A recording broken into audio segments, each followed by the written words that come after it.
Hello friends, welcome to the site our. आज की video में हम बात करेंगे इंडियन मशहूर एक्ट्रेस दिव्या भारती के बारे में, जिसकी मौत आज भी लोग याद करते हैं। सवाल किया जाता है कि खूबसूरत और मशहूर एक्ट्रेस आखिर अचानक किस तरह से मर गई।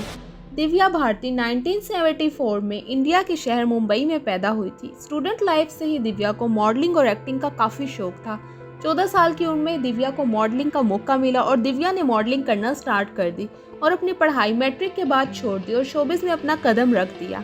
1990 में दिव्या भारती ने अपनी पहली फिल्म में काम किया और वो फिल्म काफ़ी हिट हो गई, जिससे दिव्या अपनी एक्टिंग की वजह से शोबिस इंडस्ट्री में काफ़ी मशहूर हो गई। अगले कुछ सालों में दिव्या ने बहुत सी साउथ इंडियन फिल्म्स की, लेकिन अभी तक दिव्या ने कोई भी बॉलीवुड की फिल्म नहीं की थी। फिर 1992 में दिव्या ने अपनी पहली बॉलीवुड की फिल्म की, जिसमें दिव्या भारती को और ज़्यादा मशहूर कर दिया। इसकी एक्टिंग और खूबसूरती को लोगों ने बेहद पसंद किया। एक के बाद एक कामयाब फिल्म में दिव्या को काम मिलने लग गया और दिव्या को लोगों ने काफ़ी ज़्यादा पसंद किया और उनकी एक्टिंग काफ़ी ज़्यादा मशहूर हो गई। इन फिल्म्स की शूटिंग के दौरान दिव्या की मुलाकात एक मशहूर प्रोड्यूसर साजिद नाडावाला से हुई और ये कुछ ही वक्त में अच्छे दोस्त बन गए और चंद महीनों के बाद 1992 में ही इन दोनों ने शादी करने का ऐलान किया। फिर 10 मई 1992 को एक छोटी सी पार्टी रख के चंद दोस्तों और रिश्तेदारों के सामने इन्होंने शादी कर ली। शादी के बाद दिव्या अपने शोहर साजिद के साथ मुंबई के एक फ्लैट में रहने लग गई और शोबिस में काम करते अपने फिल्म करियर को साथ लेकर चलती रही और इन्हीं कुछ सालों में दिव्या इंडियन की टॉप एक्ट्रेस में शामिल हो गई। और फिर इस वक्त दिव्या किसी भी फिल्म में काम करने का सबसे ज़्यादा पैसा लेती थी।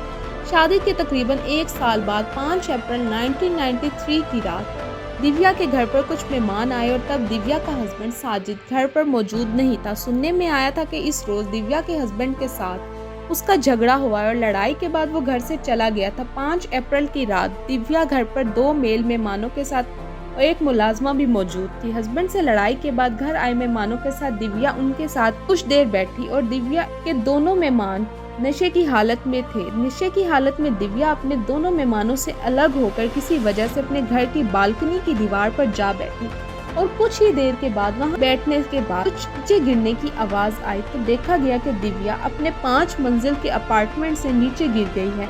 पुलिस की तफ्तीश के बाद दिव्या के घर पर मौजूद दोनों मेहमानों और मुलाजमा के बयान में ये बताया गया कि बालकनी से नीचे की तरफ उतरते दिव्या का पाँव फिसला और वो खुद को संभाल नहीं पाई और ऊपर से नीचे गिर गई। वहां पर मौजूद लोगों ने फौरन इसको हॉस्पिटल पहुंचाया। ज्यादा चोटें लगने की वजह से कुछ देर हॉस्पिटल में रहकर इलाज करवाने के बाद दिव्या भारती की मौत की खबर मिली और वो इस दुनिया से चली गई। इस वक्त दिव्या की उम्र सिर्फ 19 साल थी और साजिद के साथ शादी को 1 साल से भी कम अरसा यानी 11 महीने गुजरे थे। जिस वक्त दिव्या की डेथ हुई तब इसका करियर पीक पर। अचानक दिव्या की डेथ का सुनकर इसके फैंस बेहद शॉक्ड हुए, इसलिए इसकी मौत के मुतालिक बहुत सी कहानियां सामने आई। ये वो दौर था जब मुंबई अंडरवर्ल्ड के लोग इंडियन फिल्म इंडस्ट्री में अपना पैसा इन्वेस्ट किया करते थे। ये लोग पैसा इन्वेस्ट करते थे और इंडियन एक्ट्रेस पर लगाते थे। इसी वजह से बॉलीवुड के एक्ट्रेस किसी भी दूसरी फिल्म में काम नहीं कर सकते थे और यही वजह थी कि बॉलीवुड के एक्ट्रेस इनकी किसी भी बात को इनकार नहीं कर सकते थे। यानी ये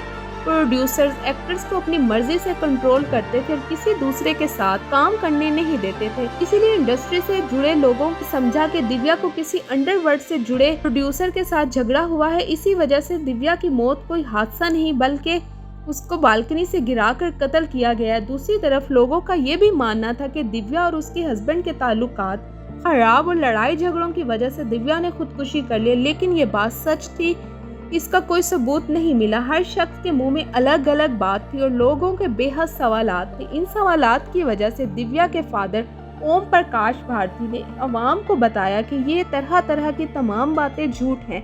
ना दिव्या ने खुदकुशी की है और ना किसी ने इसका कत्ल किया, बल्कि उसकी मौत एक हादसा थी। वो नशा की हालत में बालकनी से फिसलकर गिर गई और इसमें किसी दूसरे का कोई लेना देना नहीं है। इस बयान से लोगों के मुंह कुछ अरसा के बाद बंद हो गए, लेकिन इस बात का आज भी पता नहीं चला कि हकीकत में उस रात क्या हुआ था। क्यों ना कि हादसा की जगह पर दिव्या के फादर मौजूद नहीं थे, वो इन सब बातों के सवालात खत्म करने के लिए बयान दे रहे थे। लेकिन ये एक ऐसी मौत का हादसा था जिसका जिक्र लोग आज भी करते हैं और कहते हैं कि दिव्या की मौत की असल वजह क्या थी हम नहीं जानते। दिव्या का जिक्र उसकी खूबसूरती और एक्टिंग की वजह से आज भी उनके फैंस करते हैं। इस वक्त में दिव्या का सबसे ज्यादा मशहूर होने वाला गाना ऐसी दीवानगी देखी नहीं, जो कि शाहरुख खान के साथ की गई फिल्म का गाना था, जिसको आज भी दिव्या के फैंस पसंद करते हैं और उसको सुना करते हैं।